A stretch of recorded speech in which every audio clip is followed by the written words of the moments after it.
How's it going, guys? I'm Mike Dwyer from the Bunker Recordings and BetterMixes.com, and as you can probably tell based on what we have set up here, we are talking about guitar pedals, and more specifically, using guitar pedals while mixing.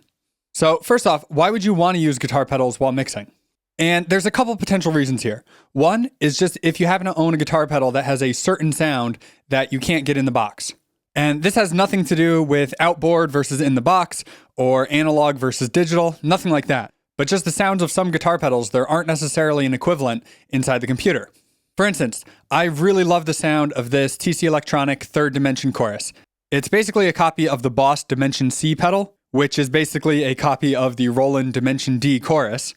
And I just absolutely love the sound of this thing.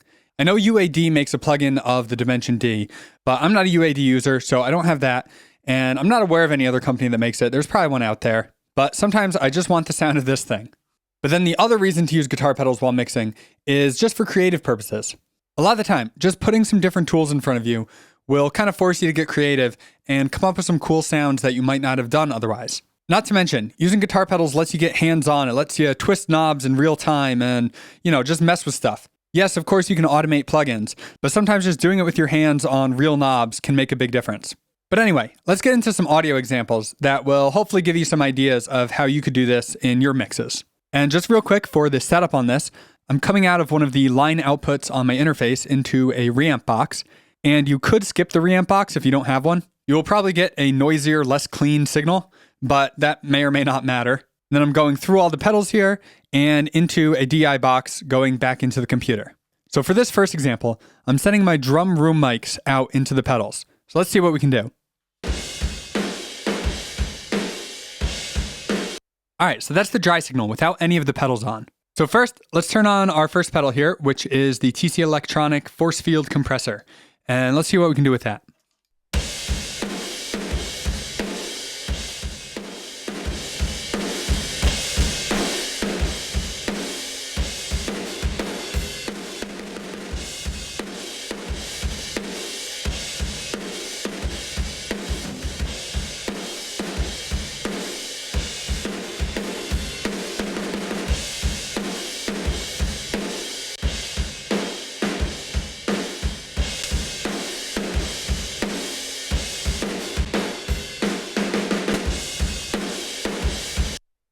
All right, so that's sounding pretty cool.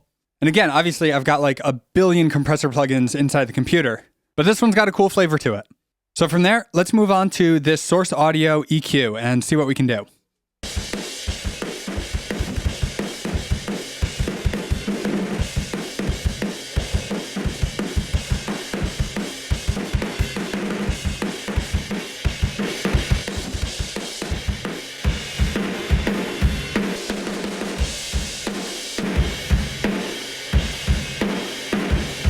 So that sounded pretty cool. Looks like we boosted some 125 to give it some extra beef, cut a little bit of lower mid-range, and then boosted a little bit around 1 to 2K to give it sort of that aggressive snappiness, and then rolled off a little bit of the top end to smooth it out a bit. So from there, let's run it into our TC Electronic Hall of Fame reverb to make our room mics even a little bit bigger and longer sounding.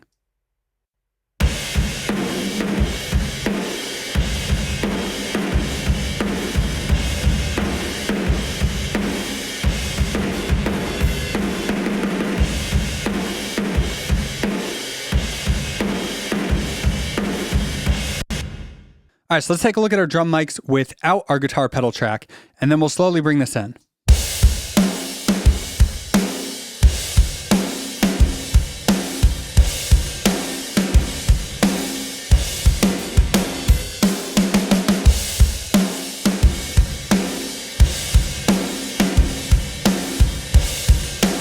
So it's really adding a lot of intensity and energy, just that really kind of nasty, crunchy, compressed sound. But obviously there's a million ways you could go with that with the pedals. This was just something I thought might be fun. And for our next example, let's take a look at this Rhodes piano we have.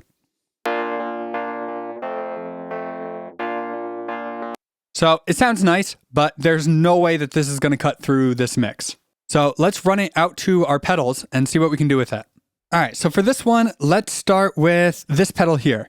This is the Crook from Poison Noises, and this is a seriously cool overdrive pedal. Obviously, we're using it in kind of non-traditional ways today, but this thing absolutely rips on guitars. Be sure to check these dudes out. They're a pretty new company from my area in upstate New York, but they are doing seriously cool stuff. You can find them on Facebook or YouTube. Just search Poison Noises. But let's see what it can do to our Rhodes track.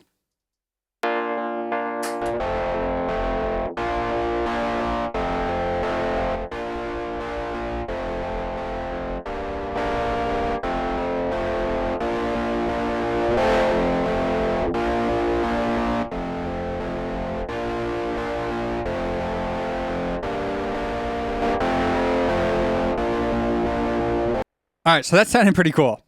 Again, much like with our drums, we're going to mix this in with the clean signal once we're done. So I'm pushing it pretty hard with the overdrive right now, but then once we mix it in with the clean, it'll give us that nice attitude and compression from the overdrive, but it'll still have the clarity from the main Rhodes track. So once again, we'll start with just our clean Rhodes, and then we'll mix our guitar pedals in.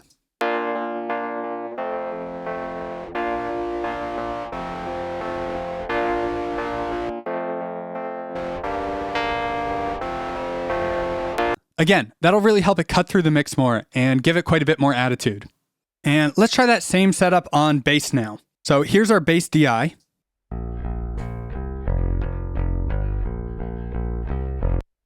And once again, let's use the crook to give that a little bit of crunch.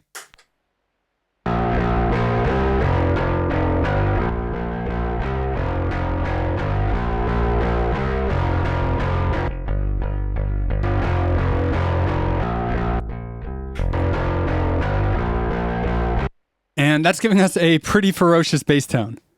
Again, if you want to dial it back a little bit, you could mix it with the clean signal. But in this case, I'm just digging it dirty. And for our final example here, let's take a look at this background vocal. So going into the solo, we've got this scream like way, way, way in the background. Let's take a listen.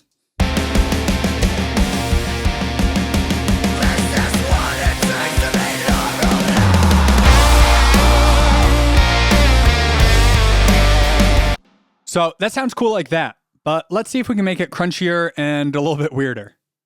So let's start with the crook again to get a little bit of crunch on this.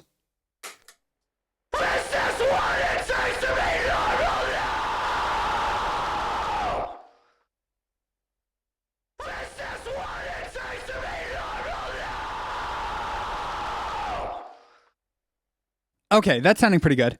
And then let's run it into the TC Electronic Flashback. And this pedal has this cool mash feature where the bypass button, when you press it, essentially acts as an expression pedal. So you can do some really weird, quirky stuff with this. So let's try it out on this.